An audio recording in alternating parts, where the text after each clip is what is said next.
Big TV భక్తి సమాచారం WhatsApp ఛానల్లో జాయిన్ అవ్వండి. అన్ని విశేషాలు ఎప్పటికప్పుడు తెలుసుకోండి.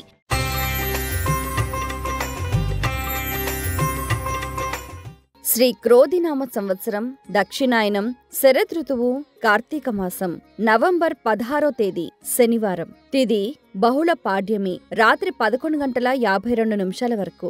నక్షత్రం కృత్తిక రాత్రి 7:27 వరకు.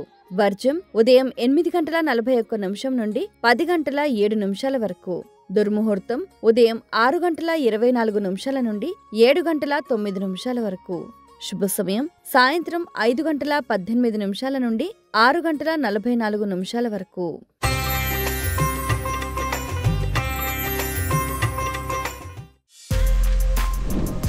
For more videos like this, subscribe Big TV channel.